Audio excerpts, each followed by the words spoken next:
All right, so I'm sitting here with the atomic spider Tshifhiwa Munyai. Again, we're sitting in front of you. I feel like you're the most interviewed man in the country at the moment. You're regularly fighting for your SA title. How are you feeling? I'm so excited, to be honest. Getting this opportunity means a lot to me because I remember my career was mostly in the gym. There were times where I spent like 2 years without fighting, a year and a half. That means like I've lost like 4 years without a fight. So I'm very happy now. You're one of the guys in the gym that has, stayed through the test of time with Alan. I mean, a couple of guys have gone, from the gym recently. What's your thoughts? I think loyalty comes in the game. Loyalty is very important. And if you have got a manager who's doing what you want, why do you have to make a move? Because that is what is happening now. I speak to him, Alan, I want to fight so often, and that's what he's doing. Alan, this is how much I want for this fight. We discuss it. It doesn't go to the promoter and say, the promoter is offering you this, and then I just take it. I told him that this is what I want. So having a relationship like that obviously helps you, your peace of mind and your career. It keeps you nice and calm, knowing exactly what's coming next. He's obviously, you guys are on the same page. Have you had that previously in your career? Yeah, I've been loyal to all my trainers. And even though my trainers, we create a relationship, it's not just boxing, you come and you go. I mean, I can speak to Warren today, I can take a call and call him. We still have a conversation about boxing, advise some advices in life, still speak to Elias Chabalala. All my trainers that I've trained with, we are all loyal. Okay. And, on that note, you are defending the SA title for a third time coming up now with your trainer, Alan Sawil. What is your thoughts on this particular fight? I mean, your last couple of fights, you've made them look easy, I'd say. What do you think about this one? Now, like I said, I'm the kind of champion who wants to fight the best in the division. So Mboyiya is number one. I've took him very serious. So I've seen him fighting several times, which I've seen some loopholes that I'm sure I'll capitalize on. I just have to be there on the day of the fight. I'm going to quickly divert for a second because at the end of your last defense, there was, pictures captured of you and Komunisi. I'm not going to keep talking about this, but you guys were shaking hands in some sort of agreement. What was that conversation about? Now, you've been asking me almost every time you interview me about the Komunisi fight. We want the fight.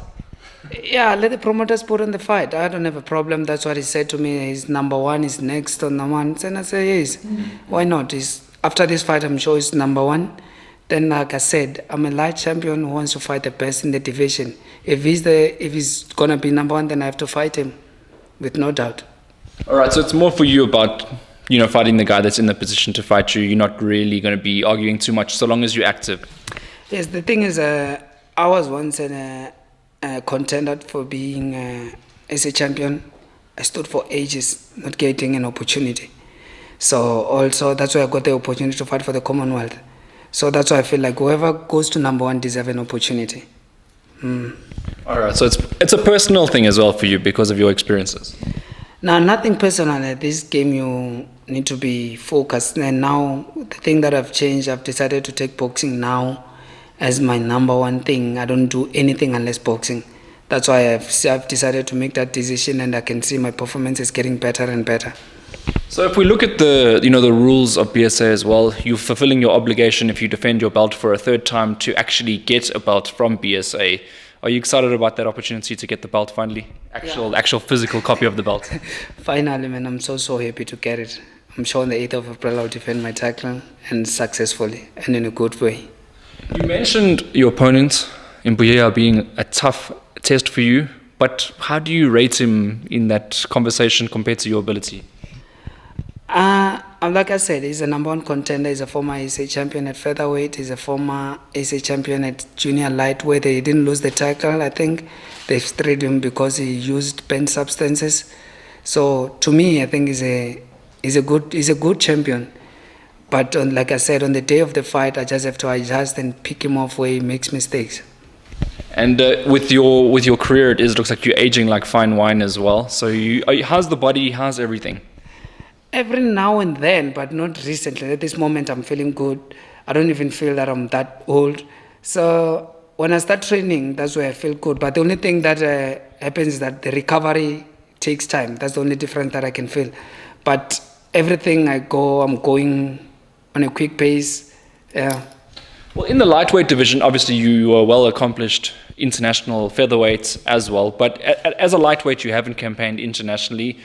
So, should you get this third defense, are you looking to say, okay, I've done my SA title defenses. Maybe I'm going to go dip my toes in those international waters again?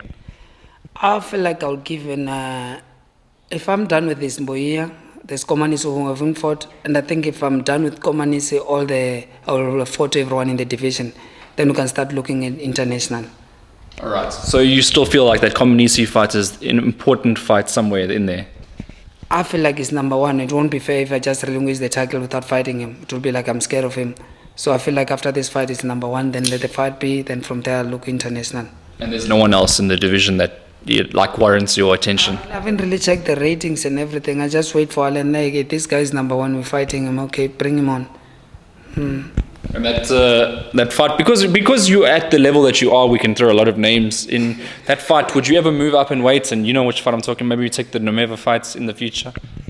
That's the fight that when I moved to lightweight division, honestly speaking, Nomeva ruled the lightweight division for a very, very long time. That's the fight that I was looking up to.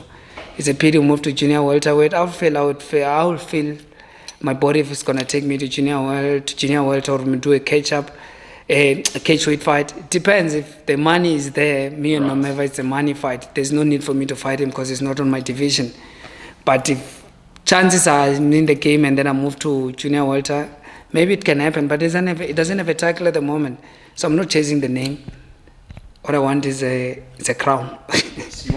So at this point in your career, could there possibly be a non-title fight with a good payday for you? I mean, I know you're the champion, you want to win belts and you want to add to your collection, your legacy, but a non-title fight for a good amount of money, does that entice you? I haven't thought about that. But fighting memorable fights at my age is very important. Fighting the fight that's gonna, when you go down, they will still remember the fight between Cassius and Philip, Vuyani Bongo and the late Lishonolo Lidwaba. Those are the fights that I wanna put on. I wanna make my name on those fights, like the memorable fights. Well, you've been in a lot of good fights in your career. I mean, let's not forget how many fights that you have had, and you fought in England. You know, you've had a lot of good fights. What's the sort of the biggest highlights of your career, you'd say? The days in my UK, people didn't recognize me that much in South Africa. That's why people forget. Very few people, only those who are in the game, they know me. So people didn't know that I had more than 100 fights as an amateur. They didn't know that I represented South Africa in the World Championships because I didn't get the publicity here in South Africa. I'm only getting it now at a late stage, being an SA champion. That's why I'm taking this SA title very serious. So, I mean, in saying that, I mean, the recognition, how do you feel it? Do you feel it in form of just spectators asking to come and see you again when you're fighting again? Like, in what form are you feeling it? When they talk about boxing, I want to be mentioned among the best to be in South Africa. That's why I want to fight the best in the division. Mm-hmm. When Nomeva left the lightweight division, did you consider yourself, or do you consider yourself the lightweight king at the moment? You can tell the results are saying. I don't have to say that. I mean, the results are saying whoever is in front of me, I'm knocking them out. So I think that's the most important thing. And if you check nicely, how many as a champion have been fighting number ones? Very few. That's why I said I want to fight only the number ones, only those who deserve the opportunity. So that's, I mean, voluntary shots is going to go to almost like a mandatory shot almost for you. Yeah, that's what it is. Okay, so you're obviously confident because you're right. I mean, a lot of people do like to build up their defenses with easier defenses and pick and choose, but I like the approach that you have taken. It's sort of the right way. It's sort of more exciting for the fans as well. Yeah, which is, that's what I want. I want to show classy that I'm not just an ordinary fighter. I have the style, I've got the skills, I've got the power, I've got the speed, a complete package. All right, well, come April 8th, you got Mboyiya in front of you. What's going to happen that day?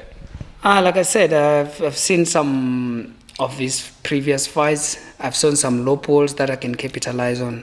Just have to be there on the day of the fight, and quite sure it's gonna be nice, entertaining, because he's somebody who works hard. He throws a lot of punches. He's there to fight. And you must be happy that you can have fans in the arena as well. Remember, there was a time that you just, fighting in empty arenas. Finally. Finally, there were times we were fighting like the Kaya Busago fight was like sparring. I mean, there was very few people. You can even hear the punch landing like. Yeah, when someone is, Yeah, I can hear everything going on. Yeah. All right. And then, from your point of view, if you could leave your opponent a message before you step in the ring with him. I'm just saying there must be fair to the game. Remember the last time he was a junior lightweight, they mustn't use a banned substance. Let's make it exciting. Let's give the fans what they want to see, which is proper boxing. I know he's got skills, I know he can fight. So let's give the fans what they want to see. Hopefully we bring the best out of each other. All right. And lastly, as we always do, any thank yous or shout outs, Tshifhiwa?